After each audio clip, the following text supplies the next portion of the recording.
these speaker series, this is the third one we've done, they're really special. And I think one of the things that sets this great historic site apart, when you think of it, because it's contemporary history. We can talk to people who remember that day. It was 16 years ago. It was only 16 years ago. Go to Gettysburg, you can't talk to anybody who was there for the battle in 1863. Go to Valley Forge, you can't talk to anybody who was there in the winter of 1776. But we can now, for a few decades here, talk to people who remember that day. I'm sure as many of you do, but the people who were involved. Our first event in May, we had 2 family members. In June, we had Wally Miller, who's the coroner of Somerset County, who oversaw this site for 2 or 3 years. In August, we're going to have 2 more family members. But today's special because we have 3 of the first responders. 3 of the men who were among the first to arrive here that day. Eventually, within a day or 2, there were 1,000 credentialed people from 70 organizations who had rushed to this site to perform their various duties after the crash of Flight 93. But these are 3 who got there that day. LouisWeitz, State Police Officer, JohnWeir from PBS Coal, a company that owned part of this site, part of the coal mine, which it was until the mid-90s. And Stacey Schmitt, also of the Pennsylvania State Police. Appreciate you guys coming today. We're just going to do a little kind of casual Q&A. I'll ask those guys a few questions. We'll have a little conversation for about 35-40 minutes, and then we want to take 15 or 20 minutes to open up the questions from visitors if you would like. So first thing, guys, and maybe just speak up a little. I want to ask you about that day, that morning, because like the passengers and crew who boarded that flight in Newark thinking it was just a normal flight to San Francisco, you guys went to work that day just thinking it was a normal Tuesday morning in September of 2001. Lou, what can you tell us about your memories of that morning and finding out news about the crash? Well, like you said, that morning started out like any other morning. That morning started out as a normal work shift. So good. We're going to try to look here. We took it to the back room. Anyway, until that happens, it started out like a normal day. Actually, myself and a bunch of the guys that I work with, I was part of a unit that does strictly crash investigations. That was what we did. And to keep current on everything, we were actually attending a class in Greensburg to continue education, basically. Part of that class was indoors. We were in the classroom, and we just happened to be on break, and one of the guys came in from the break room and said something about a plane hitting one of the towers. You know, and everybody kind of gets a little bit incredulous and said, wow, I've never seen that movie. What are you talking about? So we kind of went and we started watching television, and then we saw the second one.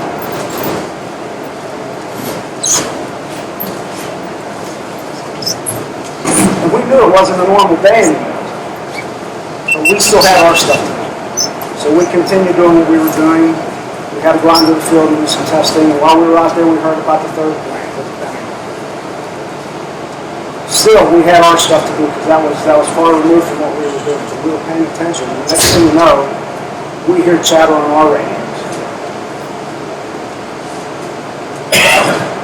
That kind of put an end to that class. So we shut the class down. A couple of the guys, myself and a couple of the other guys that were local, this was our troop area, so we knew that we were most likely going to get called upon to come up here. So we shut the class down and went our separate ways. I called my wife and told her to get some stuff ready for me because I knew we were going to be gone for a few days. So got up here probably a couple hours afterwards, and actually one of the first people I contacted was Lieutenant Schmitt at the time.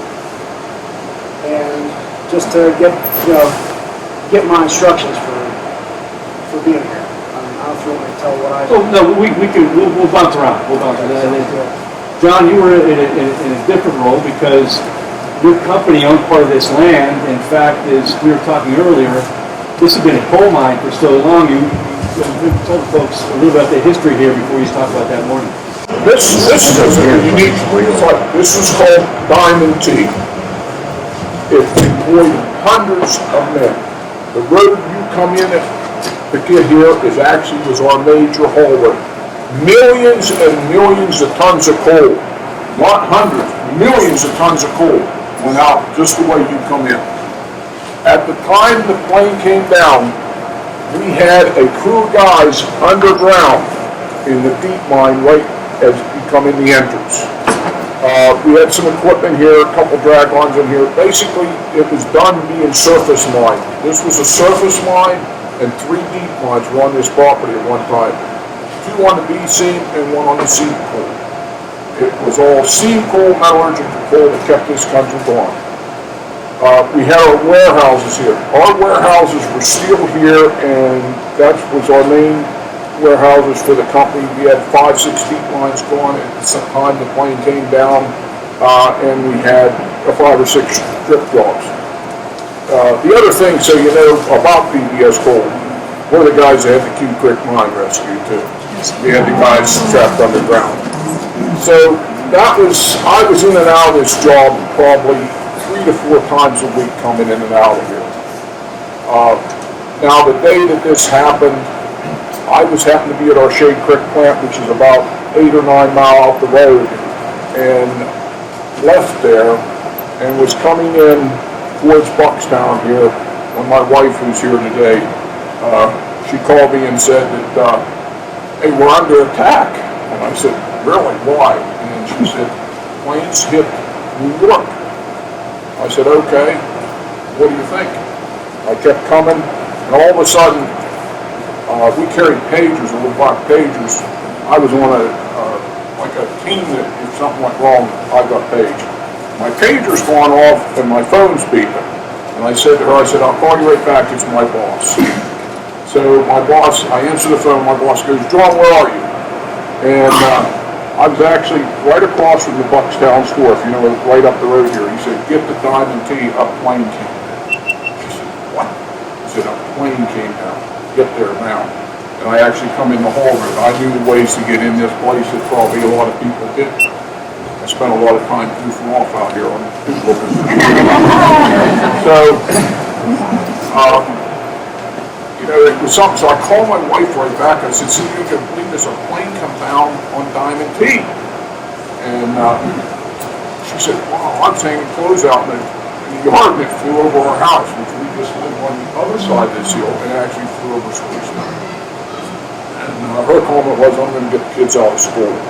So that's what happened, and then after that, you know, I was here within minutes. Some of them pictures taken, I can tell you the guys were in there. I was there when the fire truck pulled in, and we spent 3 months here. First couple of weeks it was every day, and then it went to, I was here until it was turned over to the county and the deputy sheriff's there. But there's a guy here, I want to bring this up, there's a guy here today that is a great help in what, you come here and you see what the national park, all the volunteers done. This was a strip club. This was, you know, some people's eyes not pretty. To me, it was house payments, car payments, putting kids through college. What they did here. One of the guys that have lots of pictures, and if you ever could talk to this guy that put a lot of heart and soul, and what the families and the national park did to come here and see this thing, really makes you feel good. It's Chuck Wagner standing right over there. He took a lot of pictures, and he's been here ever since, every day. And we talked about this when the drag line was here. We had a big drag line here, and everybody thought that was overlooking what happened here. It was like the symbol. Every year we put a flag on that drag line at Memorial Day. So that was my involvement, and that's what I can tell you. Thanks. We love you, Chuck. Thanks for coming. Appreciate it. Stacey, again, different roles here. As Lou said, one of the first people he saw when he got to the site was you. And if you could say everybody's a different perspective of that morning going to work and all of a sudden hearing what had happened and getting out here. Okay, well, actually, I was at the station. I was the commander at the time, and I was at the station with my sergeant. We were actually watching the news reports about the planes hitting the World Trade Center in New York. And we're just watching TV. And one of the guys that lives here in Shanksville says, I think a plane just crashed. You're thinking he's nuts. I thought it was one of John's underground mine explosions or something. So we jump in the car and hightail it out here, and sure enough, there was a plane crash. I wanted to say, it wasn't that. Didn't really remind you too much of a plane crash. It was the plane went straight down into the ground. And didn't remember. There was very little debris or human body parts. I remember paper flying everywhere. That was one thing that seemed like a survival paper. And so initially, once I got there, the main thing was we didn't know what happened. We didn't know it was contaminated or we could possibly be inside this plane that caused the crash. So our initial response with some of the guys that I had with me was to just clear the site, get everybody back until we could get some people that were properly equipped to more thoroughly investigate the site. But you could tell right away it wasn't a rescue attempt because they say there were very few body parts around. Usually plane crashes are disgusting. They're pretty gruesome. But this one wasn't gruesome at all. It was just everything just went right into the hole. So like I say, it wasn't a rescue operation at all. It was just security. And then after the initial day or so, once we got things kind of organized, my job, I was in charge of the outer perimeter. We had an inner perimeter. I think Lou was at the inner perimeter initially, and then where the troopers were just within probably maybe 50 yards of the site where the plane crashed. And then we had an outer perimeter using the roadways and trails and everything, where we had troopers stationed every 100 yards or so, just to keep onlookers away. And like I said, at the time we didn't know if there were possibly chemicals, radioactive materials. We had no idea the danger, the potential danger that was on site. So we were just trying to keep everybody away. One thing that I think again about contemporary history is we know, 2020 hindsight, we know what happened or a lot of what happened, but these guys that morning didn't know what happened. You have to transport yourself back to that morning and remember how bewildered we were. We didn't know, like Stacey said, they didn't know if there were chemicals there, if there were other things. You see guys walking around in hazmat suits. They didn't, people here have told me that they weren't even sure it was connected to what happened in New York. They weren't sure they were just dealing with a plane crash right here. But the only thing I remember is we had no cell phone service out here. At least I didn't have mine. So, and a lot of times it wasn't that common for troopers to carry phones with them. So all we basically knew is we had an incident here. You could see there's no planes in the air. And then the rumors start, like they're evacuating Philadelphia, they're evacuating Pittsburgh. So we didn't know, how great this attack was. We were just we had no idea if we were in war, or we had no idea what was going on. Remember again, for you, especially for you young folks in the room, we didn't have smartphones back then. We did not have, believe it or not, we did not have cameras in our cell phones. One of the reasons there's so few photos of that. The last event in world history, last huge event that will happen without that technology. So these guys, everybody didn't even have a cell phone. So it was definitely worse. Lou, I'm sorry, go ahead, Tom. The cell phone was about this big. And the reason, you had 60 minutes of prime time. If anybody don't remember the prime time, that means anything from 7 in the morning to 7 at night, and then you had 250 minutes of off-peak time. And let me tell you, the company watched that real close, so you couldn't call and talk to your wife or the kids for a long time. That was the size of the cell phone. The other thing my wife and I was talking about on the way out, I brought you, it was a 220 passenger plane. It was 220 people on the plane. And then when you got down to the site, and a couple of guys in that picture, it was like Stacey said, there was a lot of paper and a lot of money. I couldn't believe the money down there. And then somebody said it was a mail plane. So it wasn't until later on that we actually got what was really there. But it was part of the confusion that day is some of that stuff was being reported by the media too. So by the time we figured it out, weeks and months later, all those rumors, naturally, human nature as to what had happened. And what you believe, folks, is the plane came at a 40-degree angle The front third of it shattered immediately and flew into those trees down there, which is where they found a lot of the evidence. The bottom 2/3 accordioned into the ground. This was a former mine. It was a reclaimed strip mine. The ground wasn't as consolidated. They found pieces of the plane 35 feet underground.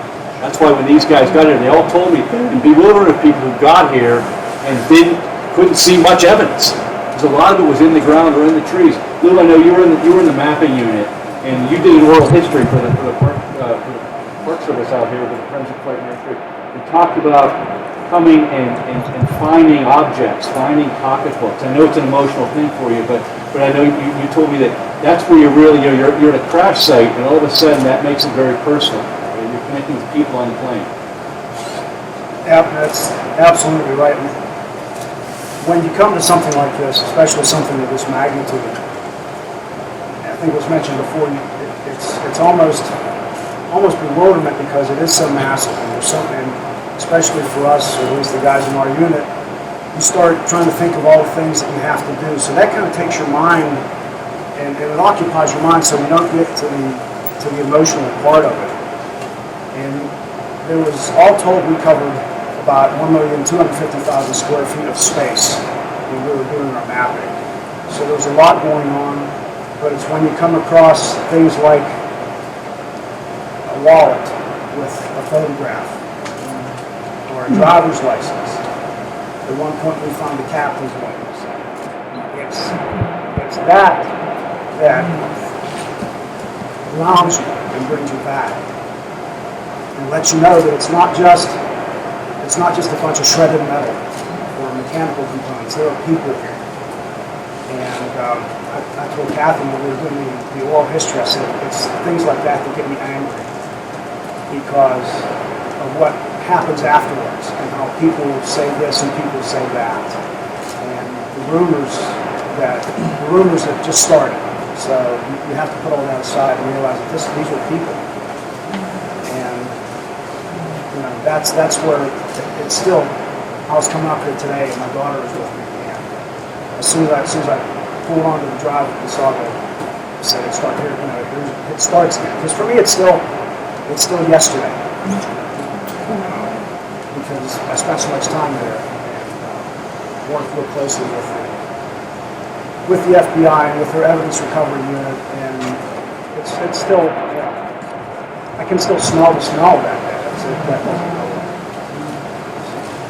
Stacey, one thing both you and John were saying too, one thing we talked about, it was in the aftermath. In the book I wrote, the crash is in the middle. People were surprised by that. There are like 7 chapters afterwards. There's so much happened after that's part of this story. It didn't end with the plane crash. A lot of it was the investigation and what these guys did and what the families did and the struggle really to build this memorial. And eventually in a year or two, it's going to be completed with the Tower of Voices out here. But the Somerset County story, the small town America story, is such a part of it. And the family members know this. It's so different, such a different experience here than what they experienced in New York and Washington, D.C. because it was here. And one of the things you always heard is just how the people of Somerset County opened their hearts and homes. And you guys were both talking about immediately just the food and things that people were bringing to you. You're stuck out here working. You worked for a long time. You knew you were going to be here for days or weeks and keep coming back. But just talk a little bit about that kind of experience of people bringing all that stuff to nourish you guys. And normally on these disasters or operations like at Prison Rights or something like that, when you respond, you're usually starving to death in the first 2 days. And then after that, they start bringing in the food trucks and everything.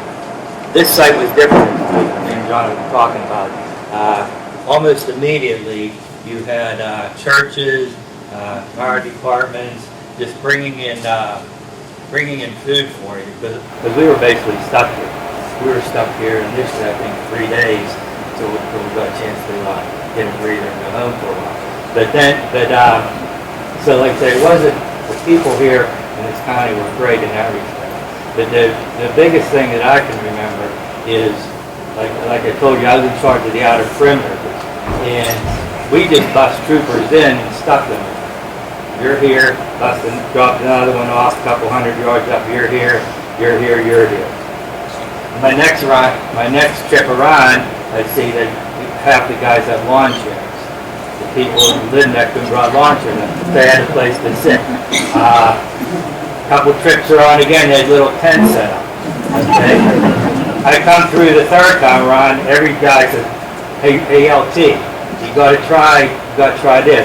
My family made me spaghetti dinner. So I'm trying their spaghetti dinner. Go to the next guy, says, hey, ALT, you gotta stop this. My family made me a roast beef dinner for supper. So they're sitting on their lawn chairs eating roast beef. Go to the next guy, hey, LT, you gotta try this. My family made me an apple pie. So I think during this operation, usually like say you lose a couple pounds on these disasters. I think I probably gained 20 pounds during my entire time here. But every guy that I stopped to, unless the one's obviously in the woods, but then people would drive up to. Nobody starved, nobody got nothing.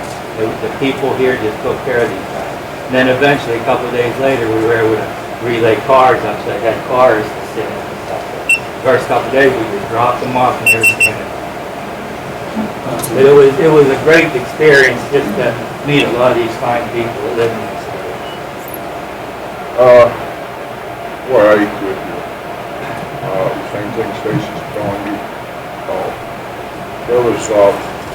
I was with the FBI more than, I remember both these, I know Stacey practically all my life. You find a job that you think you should have in life, and I come here, and usually if something happens in here, it's the first state cop that's on the job is the command over the first fire company. The chief is on command. That's the way it works. And we were standing here, and John Huggett come in, who was Mr. Murtha's right-hand man, and Mr. Murtha did a great job here. And finally, the food started coming, just like Stacey's saying, and Larry, the FBI guy, said to me, he said, I don't want none of that food brought up here, John. He said, if they're going to hit us again or do something, they could paint this food. And just when he said that, I looked down the road, and the Mennonite team was there unloading pumpkin rolls. And I said, hey, that's the Mennonites. They make the best pumpkin rolls ever. And my wife and I, we went around all the Mennonites and the German Baptists, and he said, really? I said, yeah. He said, go down there and make sure we get that stuff brought to the warehouse. We're going to have to test it so that's and we did that. And the food, there was just so much food coming here. I mean, you just couldn't believe how it went here. And what my son is chief deputy sheriff for Somerset County, our oldest son, and he was deputy sheriff there. So he was on this site too at the same time, so we were both there. And my wife was trying to get a hold of, this is Nancy, which was remember, was trying to get a hold of our youngest son who's in college in Pittsburgh. We were trying to get our family together so we knew where our family was at. We didn't know what was happening next. And the next thing I knew, my youngest son's on a piece of machinery down with a crash like this. And what come out of this for me personally, I'll just tell you, is my youngest son comes home and to ask my wife, do you have anything in Dad's wedding band? Remember this? And she said, no, I don't have nothing in Dad's wedding band. And they found a wedding band here, and it had, All My Love Somebody. And so on our 35th wedding anniversary, I got a new wedding band my wife put in there for 35 more. So if something happens to me, at least, the wedding band has it. But that's some of the memories that I have of different things that happen here. But what Stacey's telling you on the two different things I was involved in, Stacey's involved in both of them with me. The Somerset County people come out full force for stuff like this, and they're great cooks. This is part of this you often know. Guys, I know you obviously were here early. Lou and you talked about remembering what the place looked like. Are you amazed at what's happened now? You come back 16 years later and you see what it's turned into. I mean, they purposely didn't want to build a monument. They wanted it to look like rural Somerset County, but they turned it into a rather magnificent place. What are your thoughts as you come back and see what the memorial has become today for the visitors? After the incident, after it all quieted down, my first return visit was actually while the 9/11 commission hearings were going on. So it really wasn't that much after the crash.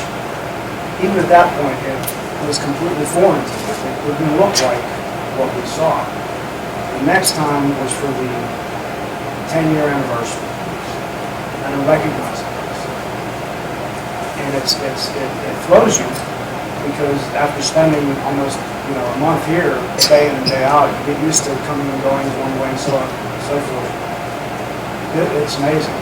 I was just talking to, actually I think she just signed someone outside right now. I was just talking to one of the Park Service people here, and I'll be honest with you, I'm looking forward to the Tower of Voices. I can't wait until that's complete, because I think it's just going to be so beautiful. I don't know what other word to use for it, but what's here. And I haven't been in the visitor center.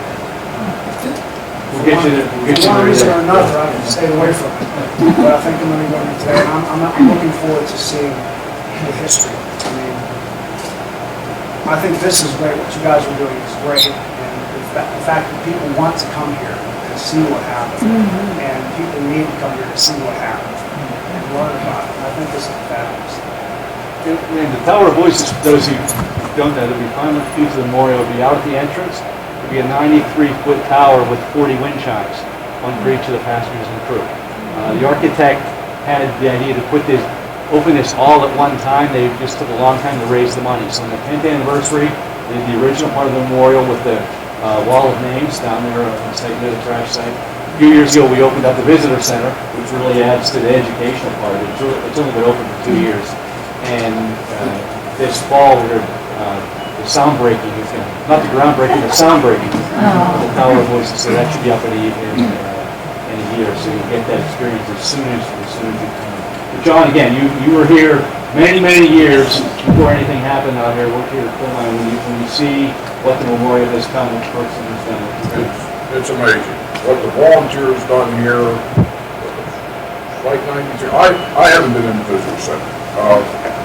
Brought our grandson here one day, my wife and I did, to look at the wall down here. Sometimes it's tough to come back here because you remember a lot of things you don't want to remember. But what the volunteers, Flight 93, the negotiations of this whole thing and everything, it's amazing what everybody done here. This is the first time I've been in this building. I tell all these guys, after this was turned over to the Somerset County Sheriff's Department in Rolling Miller, I would be the guy to tell you, I said, who's going to come here and look at what's here? I mean, who's going to come here, what's here? And every day I went to this site. I went Skyline Drive every day, back and forth, the different jobs that. And every time I went through here, somebody was here. 5 o'clock in the morning, there was motorcycles here. 4 o'clock in the afternoon, there was cars here. And then the buses started coming. So when you come here today, it makes you proud to be Somerset County, and it makes you proud to be American, just to see how everybody pitched in. You guys come and remember what happened. Like he said, I've been to Gettysburg and some of these other places. Yeah, it's great. Here, everybody remembers where they was on 9/11. And we're a small town, and like I said, there's good food in Somerset County, but one other quick story, whether I'm in the mining industry, different than what these guys are. At the time, I chewed snuff. I don't chew snuff anymore here, but I can tell you one thing, there's a lot of my spit in this site. I spent a lot of hours out here working on equipment and that.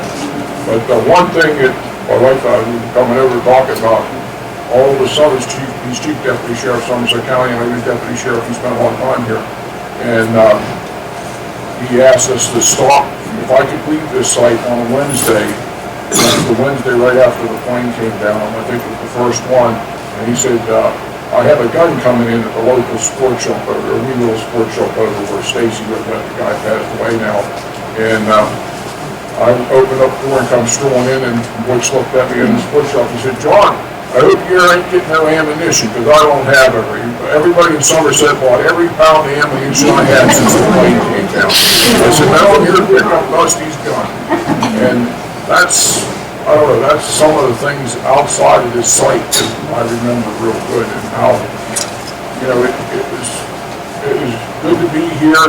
It's good to be back. It's good to have us. I only live 3 miles from here. I should come more often, but I like seeing people come. Thanks. No, this place, like I say, it's hard to recognize the place. It was, there's this old strip mine with, we had a big garage down there. We used it as a command post, but nothing like it is now. And the thing that amazed me about when our government wants to do stuff, they can actually do it. And, you know, this place is beautiful, but at the site here, like I said, we had no cell phone service. We had no communication with the outside world. Next morning we woke up, there were cell phone towers everywhere. It looked like a moon landing. They had the roads paved. We had basically three cities set up. A city set up with 150 news media vans. A city set up with our command post, which we had Kentucky Fried Chicken, Wendy's, you name it, was brought in. The command post, we had a portable hospital brought in. And down along the site, we had tents set up for DNA, different forensic tents set up. They actually had a massage tent set up. You could go get a massage down there right next to the crowd site. So almost overnight, you go from an empty strip cut to basically 3 little cities that were set up in this area. And then, like I say, this visitor center just, you know, it continued to grow from that. We even actually had a memorial for the families coming set up within a day or two of the plane crash. So everything just happened so quick. Well, folks, just know when you come now, you hear what these guys say. You're obviously coming mostly to pay tribute to the 40 heroes of Flight 93, the 33 passengers and 7 crew members, but you also, in a way, pay tribute to what these guys and their co-workers did for those days and weeks and years, and they're also a big part of this story. I want to now, at this point, just throw it out to you folks. It's a rare opportunity to talk when you come here. People come many days, we don't have these programs, so you have a chance to talk to 3 guys who were here that day. If there are any questions, we'd be happy to take them. I would like to ask a question. Yes. You said that this area belonged to a mine company?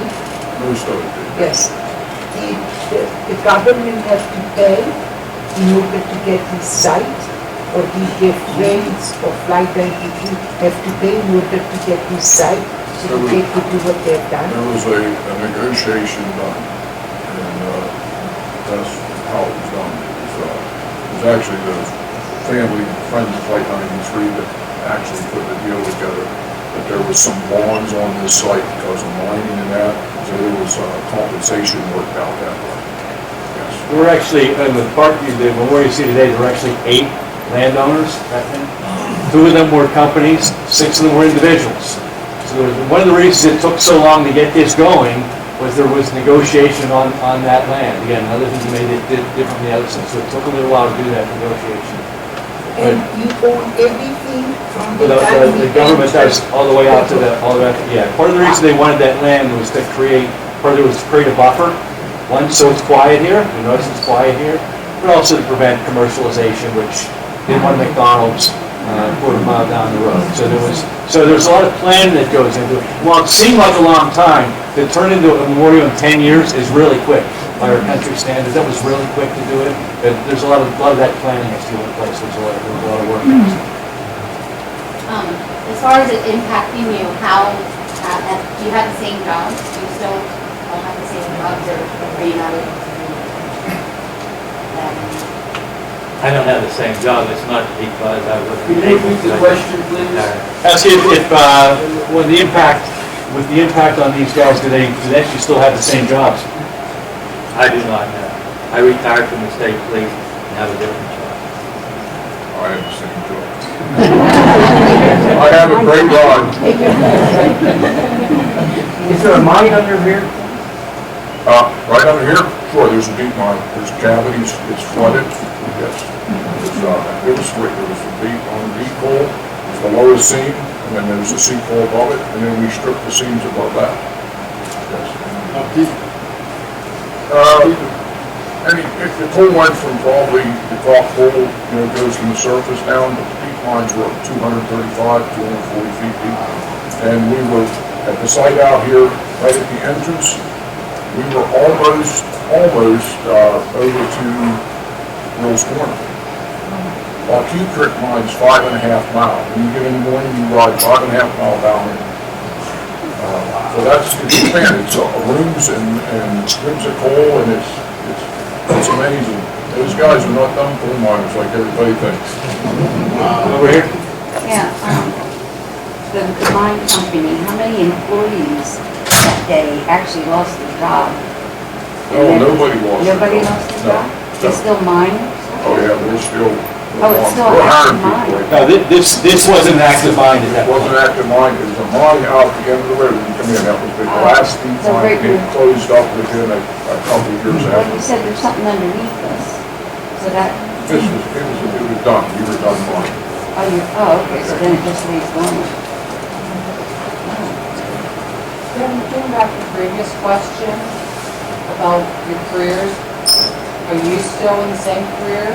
No, I retired from the department in 2008, but not because of this specific incident, just because of the position I was in after the time that I spent doing it. Enough was enough. It was this time.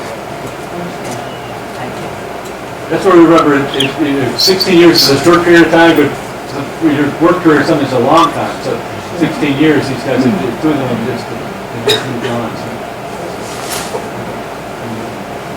Could you describe, for the two state police gentlemen, some of the interactions you had with all of the other agencies? I know there were numerous agencies involved, like, was it difficult? Did it get easier?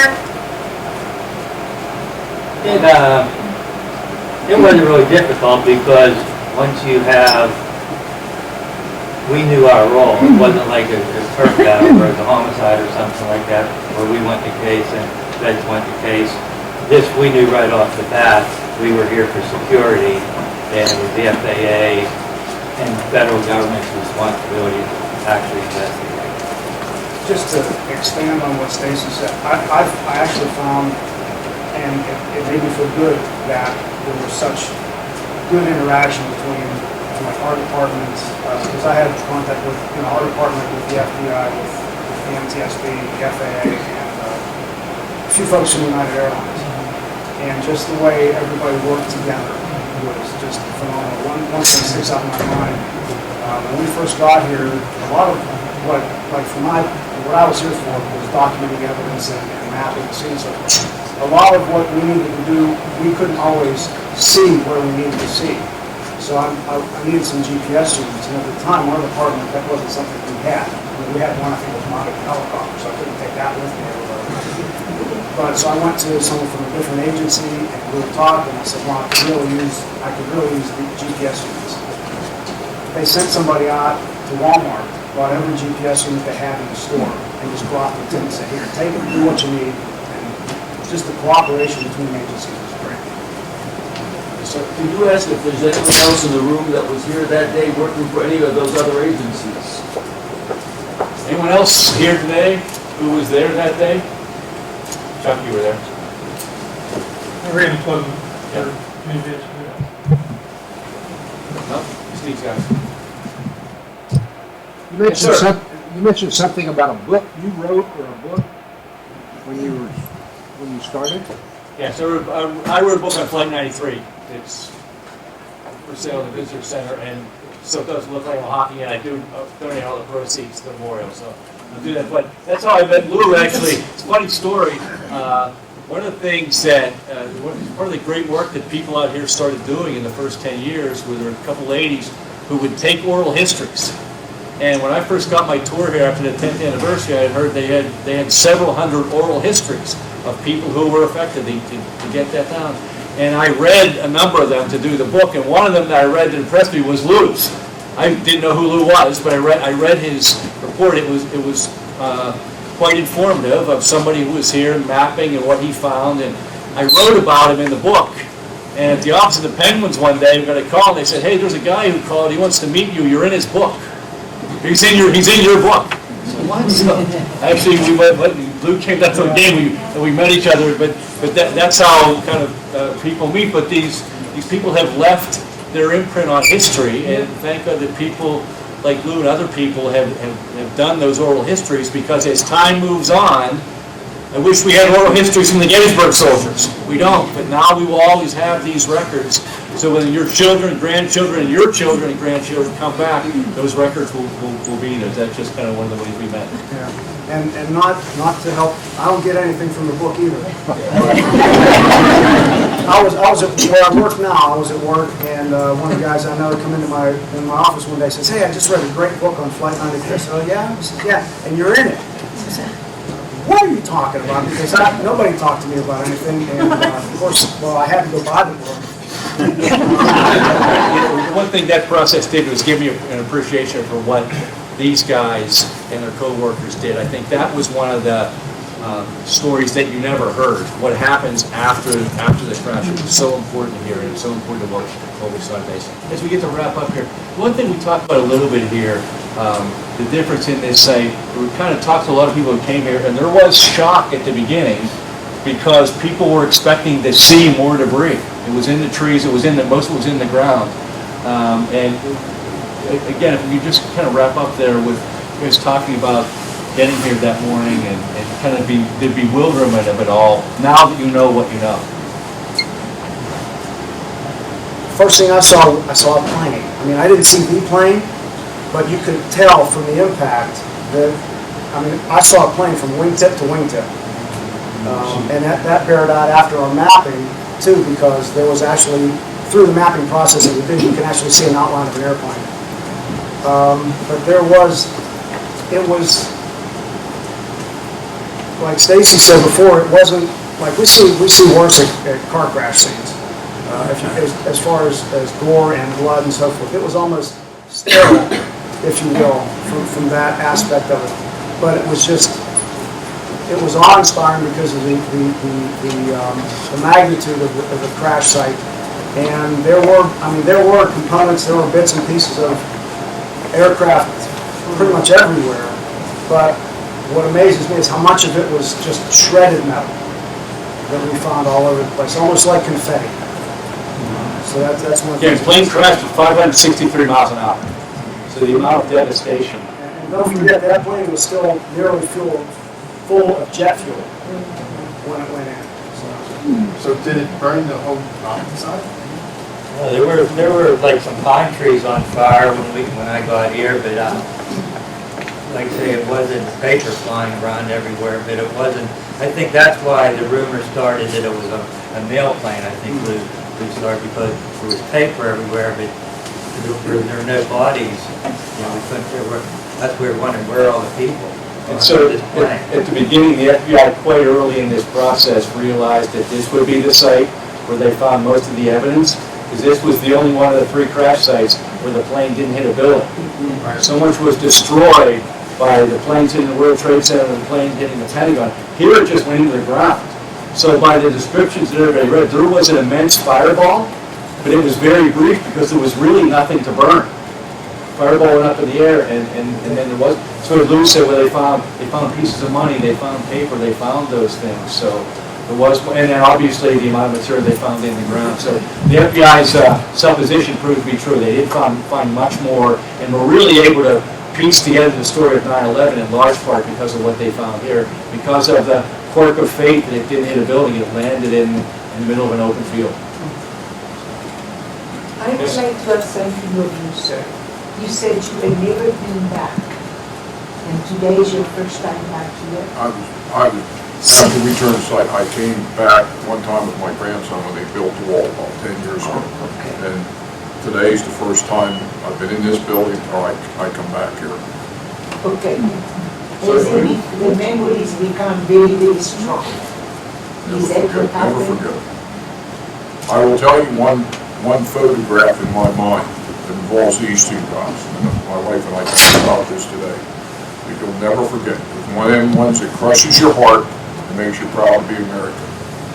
When the families came up from down below in the bus, I was standing at the end of the warehouse, and all the state police were lined up, and they started leaving the families out, and these guys slapped the salute. And I'll tell you what, you had to be here. And that picture, and it's in some books around, I was there, I was standing right there, I could take you down and show you where I stand at the warehouse there. That picture never goes out of my mind. That is one of the proudest pictures you can be to see this. And I'm a veteran, so, that picture never goes away. You see the state police all lined up and never expected to see what was going to happen. And they went to salute as all the family members, there was 3 busloads of them, that walked up there and they stood there the whole time. So my hat goes off to these guys. Like I said, I'm a coal miner. They actually radioed, we had a police car, his family was staying at Seven Springs, I think Seven Springs, that when they busted him in, the police car that was escorting them, they would radio us, and that was actually part of my job, to get guys from my outer perimeter and have them lined up, and I don't think it was mine, I don't know what idea it was, but it was a great idea. I know it was yours. You don't come out of the book either, do you? But that was, like I say, it was very moving, and I heard so many comments over the years from different people about how much the families appreciated that little show of respect. We'll do one last question, sir. 2 questions. Did anyone see it come down, and what federal agency was first on site? I didn't see it. What's that? Did anyone actually see it crash from your site? There were some guys across the road working on a job site that seen the plane come by the drag line and that, but I don't know of anybody personally. There were multiple, this guy working over here was out working and it went over his head, but again, at 563 miles an hour, you saw just flash. What was the second question? What federal agency was first on site? It took the FBI a couple of hours to get here. So actually, the interesting part of this, local residents got here first. Because, as John said, they were the ones who knew the roads back here. These roads that you drove in didn't exist. They knew how to get here. And then the firemen, all the local fire department, the police department, these guys, took the FBI a couple of hours. Because again, remember, air traffic was shut down, so everybody who got here had to drive. They actually brought most of the East Coast FBI people were Pentagon and World Trade Center, so they were bringing FBI people. They were going all the way from San Francisco, mostly from the Chicago office. They were bringing Did they have from the overall Midwest. control? Pardon? Did they have overall control of the site? FBI. I don't know what they did here. I know that, man, I'm on a nice Six FBI rivalries. They look pretty good. Folks, we could keep going on. Thank you so much, and we really appreciate you three guys